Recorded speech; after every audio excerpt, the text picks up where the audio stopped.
Maybe we will start with just like a grounding a little bit, standing up.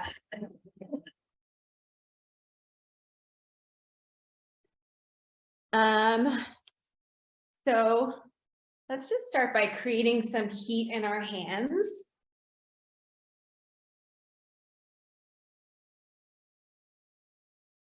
And also just like start finding your center, switch weight between legs. Just sway from side to side. Then we're just going to start spreading the heat from our hands down our right leg. So just like rubbing down the right leg, all that heat that you created. Just see if you can bring your awareness to the sensations of being really present with this motion. Then we're going to go back to creating heat.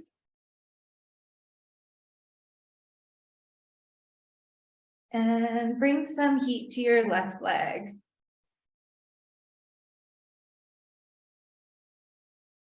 Just stroking down the leg. Noticing what it's like to feel the touch.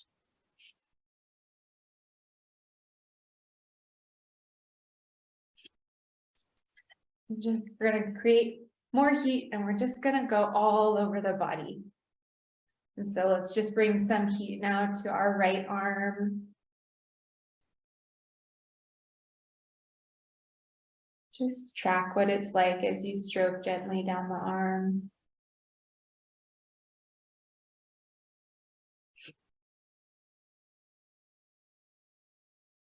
We'll create some heat for our left arm.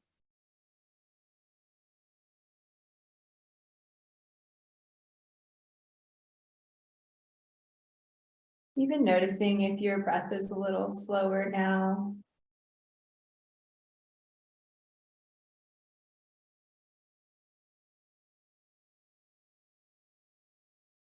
And creating some heat for the chest and the belly.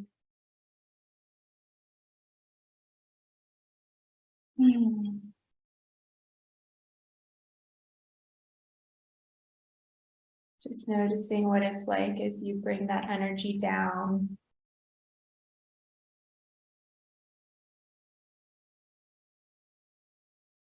Notice when there is a deep breath.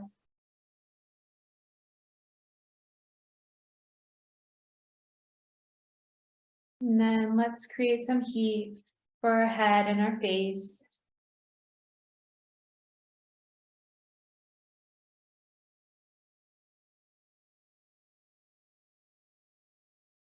And just bring that down the scalp.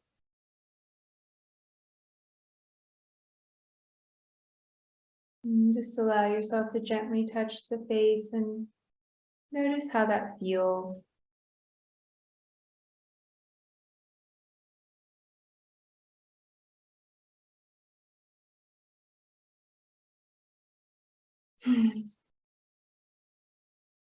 Then we can just do a little shake. It's like a full body shake and allow everything to shake out.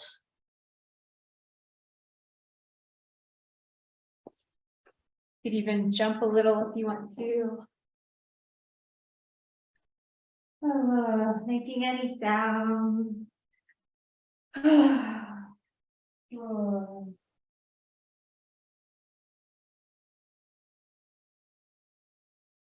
And then slowly just finding your center again. Just feeling those roots growing down from your feet into the earth. And just tracking and noticing sensations in the body. Notice the breath.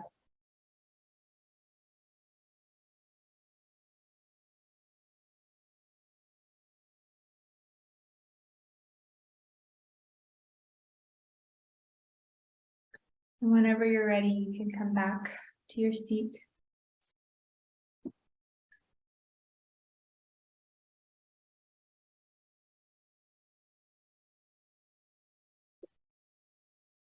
Maybe if you want to type in like 2 or 3 words to see how that was, what you guys noticed, any sensations, emotions.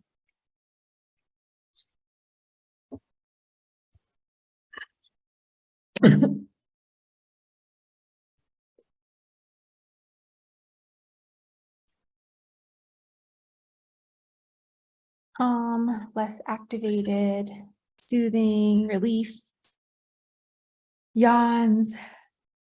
Yeah. Yeah. Stuff like that. It's just like a great way to physically get into the body when we are so tired and kind of in the throes of the holiday season right now. Cool. Well, thank you guys for doing that with me. I'm going to share my screen. So we are continuing on from our last class, which was all around what's a decision you're faced with right now. And today we are going to add on what are the different parts that are showing up for you and how we can work with them. So this is Somatic IFS, and I'm just curious, like a show of hands, if anybody's worked with internal family systems before or knows what it is. Cool. Okay, Eden, it might be a little bit repetitive for you. Sorry about that. Yeah, so internal family systems is kind of thinking about all the different voices and warring parts in us as like, we're not one big personality, but we're made up of all these different parts of us. And it's really learning how to integrate them and allow them to work in harmony rather than let them like subconsciously continue to fight each other, which causes a lot of stress and energy expenditure in the body. So there are three main identifiable parts in internal family systems. And if I can click this, the first one is our firefighters.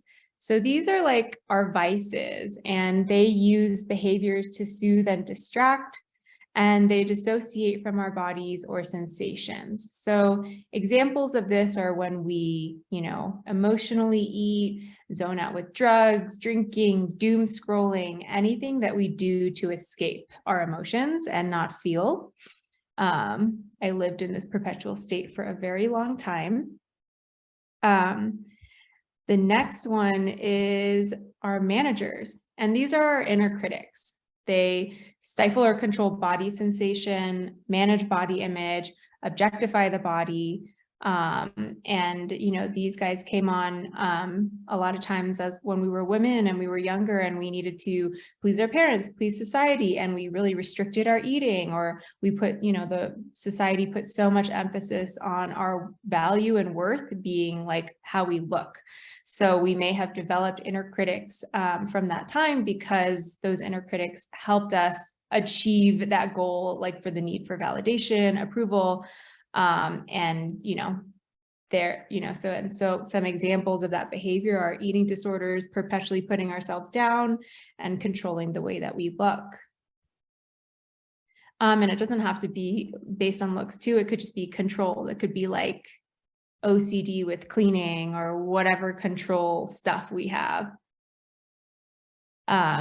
And last are our exiles. So these are basically our hurt inner children that kind of got exiled like at different stages in our life. And these exiles, they show up and they tell their story through body behaviors. Like we learned last time, behaviors are like how the body moves, or like, if our shoulders come up, or if we hunch or put our heads down. Sensations, like we learned last time, expansion, contraction, symptoms, which can be like chronic pain for some people, and movement patterns, which is similar to behaviors. And their stories are often fragmented because when trauma happens, the first thing that happens is the memory gets like disintegrated and we dissociate so that we can cope with what the current event is. And then the burdens are in the body as well as the psyche. And so then those fragmented pieces kind of just like get stuck in our bodies.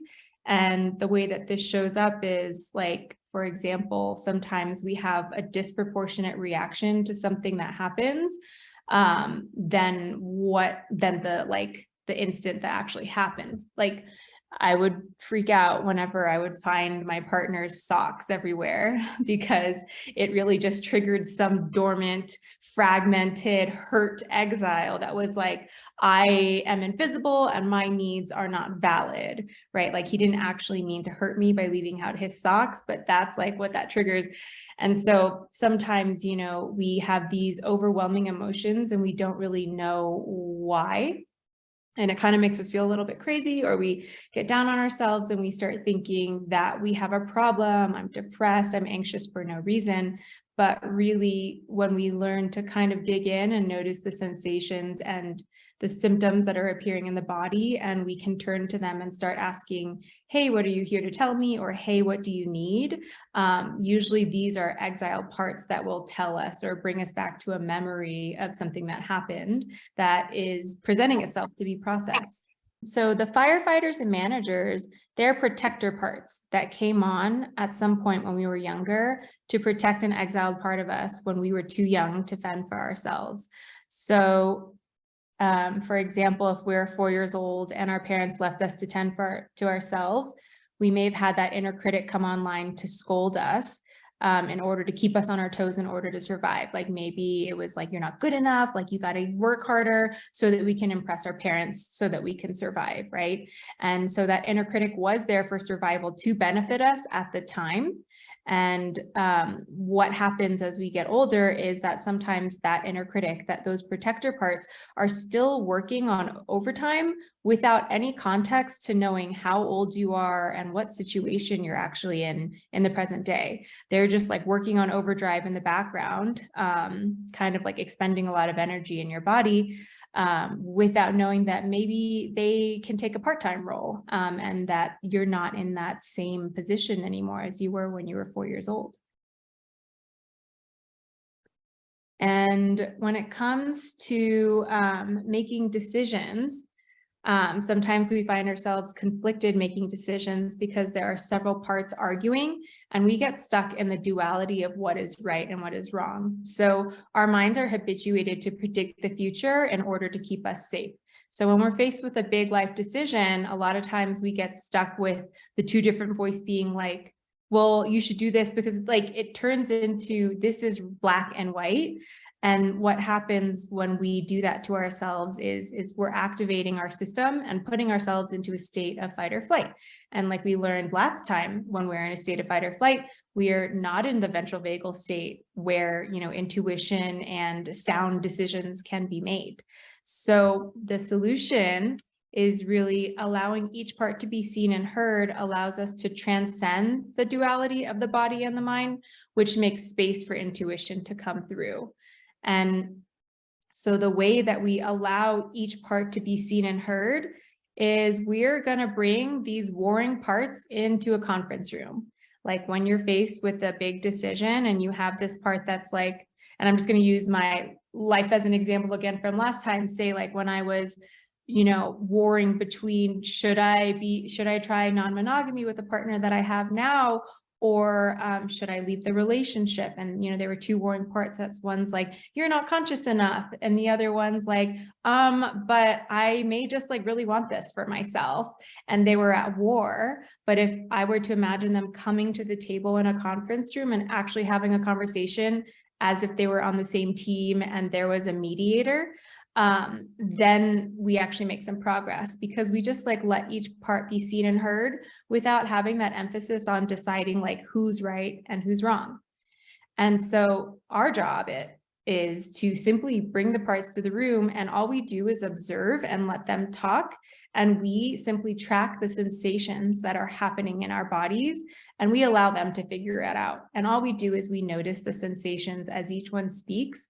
Notice where there's constriction, tightening, expansion. Notice when there's a shift. And often in that shift, there is some insight or some intuition that comes through that is more of a gray type of decision. It's not so black and white and urgent. It's more like, oh, this feels actually more sound. And while you allow each part to talk to each other, something we can incorporate is bilateral stimulation. So bilateral stimulation, here are two different movements that kind of allow you to stimulate the left and the right brains while you're allowing each part to speak. And this is kind of allowing for integration while this is happening. So the butterfly hug looks like this, where you cross your arms, maybe if everybody wants to try it. And you're just going to tap right, left, right, left. Yeah, and even just sensing into your body what happens as you do this now. Maybe there's like a deeper breath. Maybe it's a little soothing or something.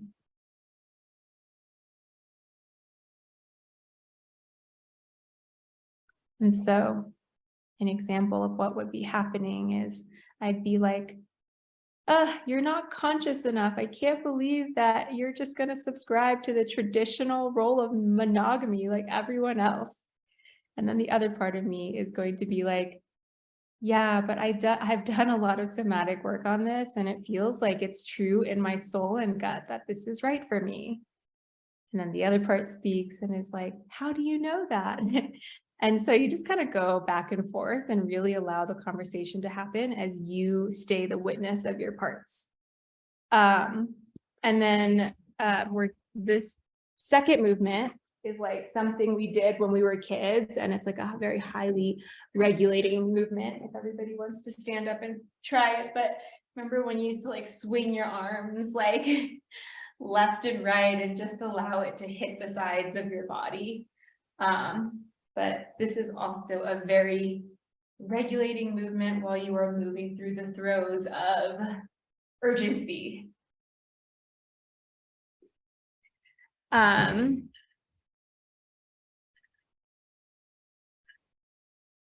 Okay, and so what I want you guys to, and maybe you have a new decision that you're coming with this time. Maybe I'll just give some time for you guys to journal or like jot down a little bit, like what is a difficult decision you have been faced with lately?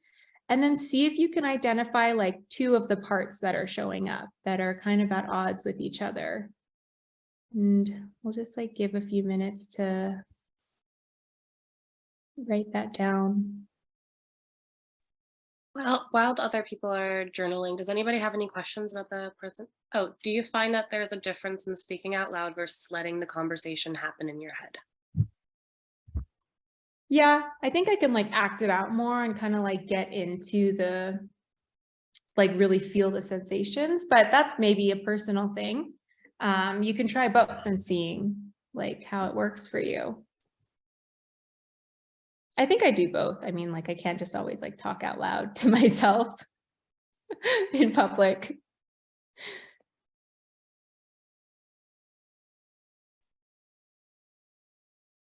Can you please repeat what we are to reflect on? Yeah, so what is a difficult decision you have been faced with? And what are the different parts that are showing up for you? See if you could just jot down any different voices that are all around this decision that are kind of at odds with each other.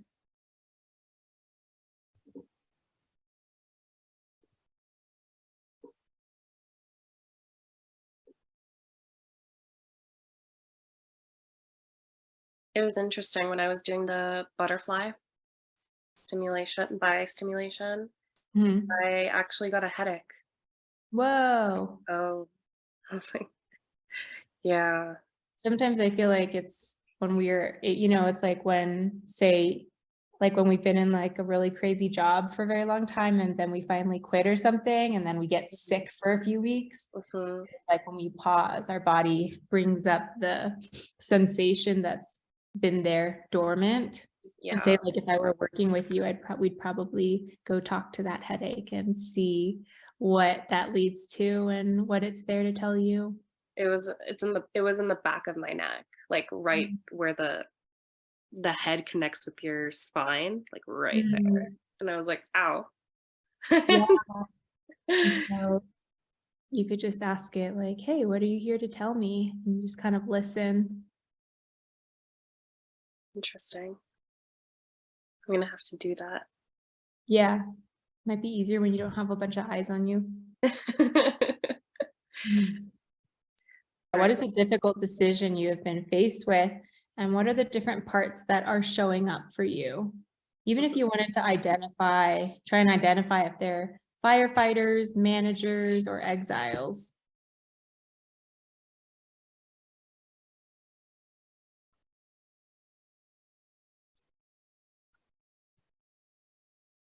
So for those of you who just entered, we were just journaling like our last class. What is the difficult decision you have been faced with? And what are the different parts that are showing up for you? So different voices that are kind of at odds with each other in making this decision. And earlier, we just went through what our different parts are. So there are 3 of them, and one is firefighters, and those are our vices. And those are the behaviors and that come on to soothe and distract us from our emotions and dissociate from our bodies or sensations. Examples are when we emotionally eat and numb out, drugs, alcohol, doom scrolling, anything that we do to escape our emotions. So those voices might be like, I gotta run, or, like something that's like very like big in your face, like I gotta escape this. And the manager voices are our inner critics that came on in different parts of our lives. Like if we had super critical parents, we may have developed our own inner critic because pleasing our parent meant survival. So then we have our own inner critic that's like, you're not good enough. You have to get A instead of B this time. And that way you can earn validation, love, and approval. And, many of us have our inner critics still present in our minds today, still overacting, like working on overdrive, even though they may not be as necessary. And our exiles are the parts of us that are our hurt inner children that got exiled at different ages in our life.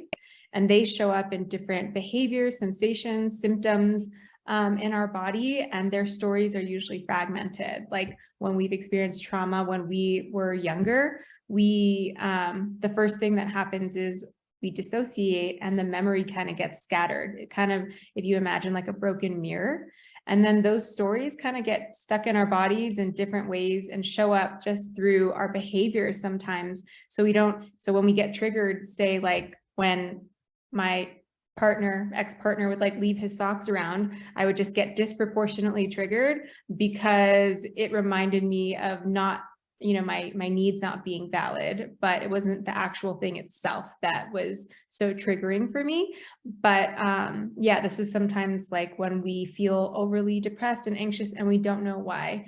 Often it's like when we learn how to turn towards those symptoms that present and we dig deeper, it leads back to some memory or some original instance that is showing up now. Yeah. And so going into breakout rooms, I really want you guys to practice. See.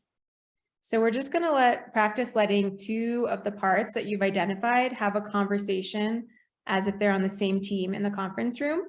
And I want you to be very aware of the sensations in your body as each one speaks, and notice any constrictions, expansions, shifts. And that one person that's going is going to be moving between the 2 voices, but the other person is going to be facilitating. So I want this person to be like the one basically holding the mic, and you're gonna be going between that person's 2 parts. And it kind of looks like, one part speaks and then you'll be like, okay, cool. And so what would this part have to say back to that part? And also your job too is when you start noticing the parts being cruel to each other, when they're starting to be at war, you kind of remind them, yeah, but remember that you guys are on the same team. So how would you respond knowing that you're on the same team and, you're working together? And so that's that person's role, is like really having the talking stick and trying to facilitate. And sometimes for this person's job, this is really valuable too, because many of us learned from our parents when people come to us with problems, our immediate impulse is to fix them or tell them like, it'll be okay. Like there's nothing to worry about, right? And sometimes that feels actually very dismissive for somebody when they simply need space held for them. So practicing this is actually learning how to hold space for somebody when they're going through some big decision or whatever. Like we don't always have to decide for them. We don't have to give them the answer. We can simply hold space for each of their parts to be heard and facilitate them and their own intuition coming through to make the decision for themselves, which is super empowering. And I think everybody wants a friend like that. Everyone, how was your session? Progress. Good. I feel like I definitely came to a better feel. Like Tammy made me actually like talk it out, and I feel a lot better in my decision of like stability versus passion, because like this one didn't have an argument to come back from the last one. It was like, okay, and that feels pretty good. It's just like, all right, now it's like I'm not battling myself back with another reason. It's like I've come to a good conclusion. I'm like, all right, this is what's right for me right now, and it makes sense. So And then when that one couldn't talk back, I'm just curious, like noticing what sensations are present in your body when that one doesn't talk back. yeah.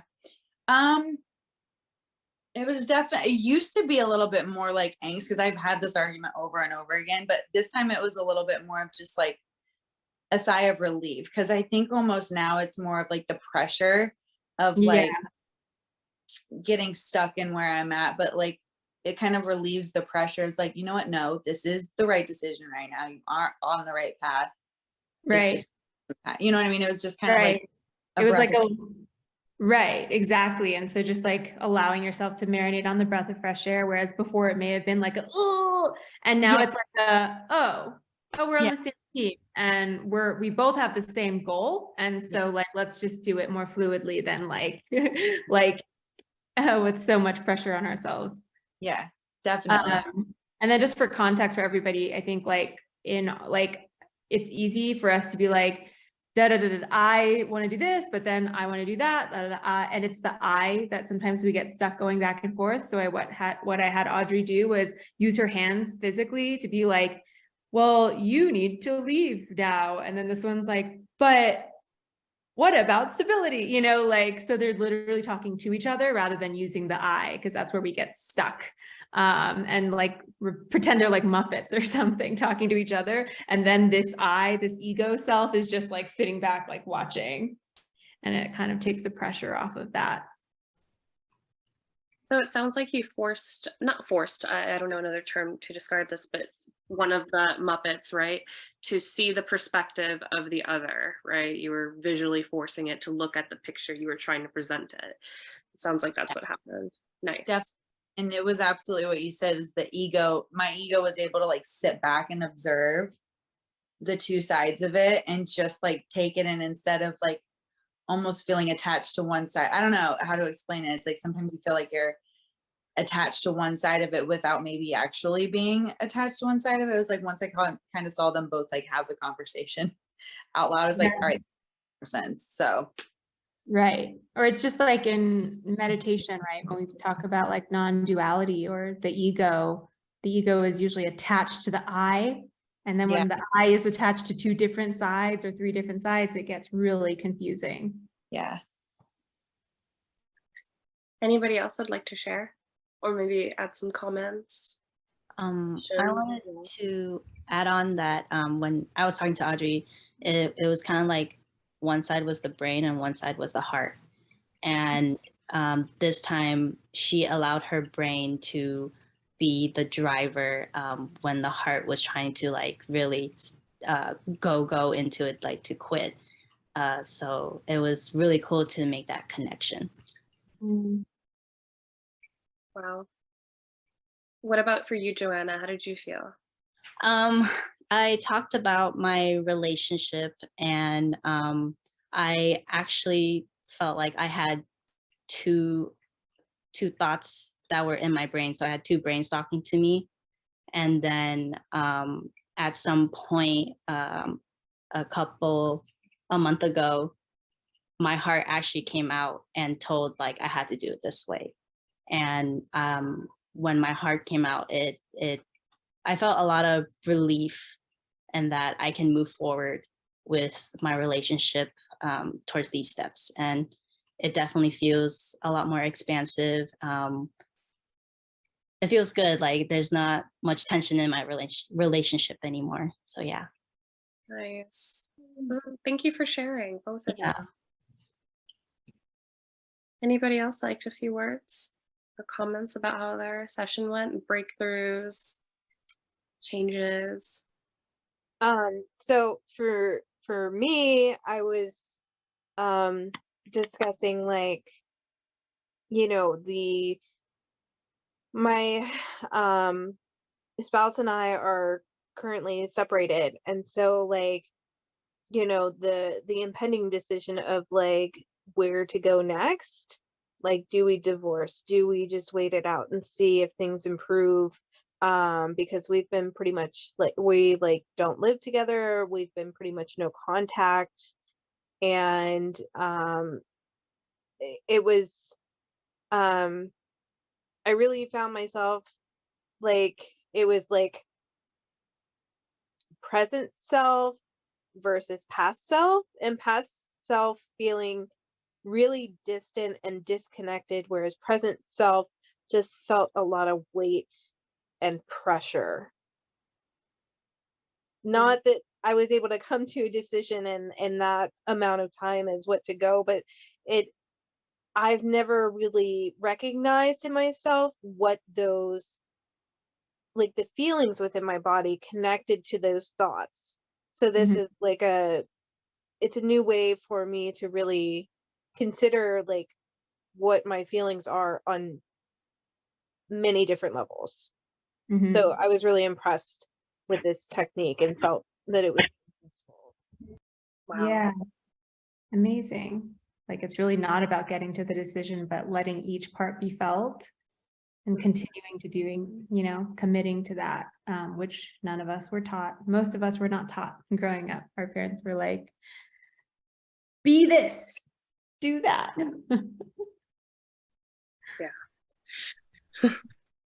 Anybody else have a few words? Adelina. So I'm one of Tammy's clients, and we actually just practiced this in our one-on-one session yesterday. So it was nice today to be able to have a great partner that allowed me to hold space. But this time I was actually really able to embody the practice, because not only had Tammy just gone over it with me yesterday in our beautiful session, but today I could really, really just sit with it. And again, Carla allowed me to have space. And it's just, I think, a practice that I can do moving forward with another friend who, again, will just allow me to share and not provide any type of feedback. And then for me, I was literally using the hands. So then I could see the manager side, and then, you know, versus this inner child who has always been shut down and wasn't allowed to have any boundaries. And in regards to the current situation, it actually helps me to feel a little bit more settled today, just hearing both parts, and that I don't have to come to a decision, and that both parts are equally fair and valid in what they're feeling, and just more so being able to sit at peace with it. It's That beautiful. was really, yeah, I was about to say, it was really beautiful to hear. It's like this practice really allows us to be in line with our divine timing. You know, it's like letting us not like make all these knee-jerk reactions and decisions that, you know, we're just learning how to be with it all. We're increasing our capacity to be with all of life. I do have a personal story about, actually, I didn't realize that I've done this before. I feel like maybe we've all done it slightly at some point when we were really down. I remember it was years ago before my current partner, but I was in a verbally abusive relationship. And when it ended, I couldn't figure out why I couldn't move on. And it would be months. And I actually was like, okay, I need to talk to myself about this. I need to look crazy in the mirror. I don't care if I'm in front of the mirror, whatever. I need to talk. And then I felt almost a little bit psychotic because I would completely change and be like, I still love him. I still do this. Like, why can't I just move on? And then it's like the other, I changed again, and I was like, because he did this and that, it's not the same anymore. He's not who you did love, you know? And it would just be this whole conversation. And even though I obviously didn't get healed like that, right? But that I realized that was the beginning of realizing that you cannot heal without letting every single part of yourself be heard.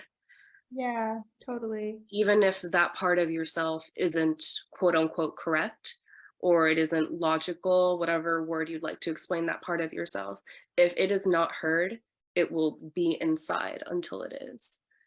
Yes, Yeah. Carla. I'm glad you brought that up because Adelina and I did talk about that as well, that well, we didn't discuss this part, but we try to rationalize it and we try to say, okay, well, it wasn't that bad, and we end up gaslighting ourselves, but we absolutely do need to feel those feelings. That's why they're so trapped inside of us, and that's why the internal family systems continue to scream at us the Yeah. longer we just let it go. So yeah, I've had a dark night of the soul for the past 6 years, and I'm finally starting to emerge from. And now that things are settling to a more stable state, now is when the feelings are welling up. And I'm glad I work from home because yeah, I will like lay out on the floor and just cry it out when I feel like that welling inside come out, instead of saying, why are you upset? This is not a big deal. No, I will just tell myself, get it out now. Just get it out. If you want to cry it out, this is your safe space, because I don't want that trapped inside anymore. I want everything to be integrated. Yeah. So you definitely had to have a good point. And we're not rational creatures. We are emotional creatures. So this full about, we have to rationalize it. We always have to, these negative emotions have no place in this culture, in this society. Well, maybe not, but they certainly do in the human spirit, in the human being. So Yeah. allowing ourselves, holding space for ourselves, Yeah, is totally. primordial. Yeah. I mean, if you think about evolution, our emotions wouldn't still be so big and around if they didn't serve a purpose for our survival. And, the Western world is kind of like, just got it all wrong. Yeah, a lot of people forget that we are still human and that we are not just creatures from the primal times, right? Primal, like we don't need to just eat and drink water and do the basic minimum for survival. Like, no, emotions are there and they are powerful, and they are what makes us individuals, and they're also what makes us come into a community and connection, right? So it also sounds like, Carla, that you said you were almost gaslighting yourself in the conversation with the Muppets. Is that what you were? Oh, no, not in the conversation Not in the today, conversation. but like I've caught myself just rationalizing other people's behavior and saying, oh, it wasn't that bad. Why am I having such a huge reaction to what this other person did when it wasn't that bad? That's all his issue. That had nothing to do with me, which may be true. But what's also true is that it was a hurtful thing, and I need to feel the hurt and then finally let it go. Both things are true. And so just focusing on rationalizing other people's behavior versus understanding it has nothing to do with me, but allowing myself to process emotions. Yeah, absolutely. I do have a question for everyone, actually. If in the conversations, was there any sort of, I guess, part of you that was gaslighting yourself during that conversation? Because I feel like that's a very interesting thing to work on as well. Like maybe asking the gaslighter, why are you passing this off? Why are you excusing this? And start asking questions to the gaslighter. And then if, I don't know if that would help, Tammy, Like how would Yeah, you? there's one big question, and it was like, it's like more complex to work with, but say there's like a huge inner critic or a manager or whatever that's just really big, and the question is, okay, if you weren't if you weren't here to do your job, what are you afraid would happen to me? Because they're protector parts, right? So and usually that's when you feel like a drop in the chest, or like you could see this, it's like talking to this protector part as if it was a character, like a Disney Pixar character or something. And it's like, if you weren't doing your job, what are you afraid would happen to me? And then that's usually when they pipe down and they're like, you would die, or like, they'd be like, you would fail, like you would lose all your money and then be homeless. And then it's like, that's like that core, really, really just young belief that got, embedded in us, that brings it to the surface. It brings it from the subconscious to the conscious. Mm, And then it's like, what I would do next is like, then introduce yourself to that protector part as your age, like let them truly see your height, your age. And suddenly they're like, oh, you're not 4 anymore. mhm. Yeah. Wow. Wow. I was just gonna say, this is just a really helpful tool for me because I'm very indecisive. Like that's an issue for me. It's like I have a hard time making just decisions because I always want to weigh the options. And I think this is definitely something that I'm going to use moving forward to just help make even simpler decisions with more confidence. So Yeah. Awesome. Yeah, that came up for me and Adelina too. Wow. This sounds like a very impactful activation. Thank you so much, Tammy. Thank you guys. I'll see you guys next time. All right. See you guys. Thank you. Bye. Bye-bye.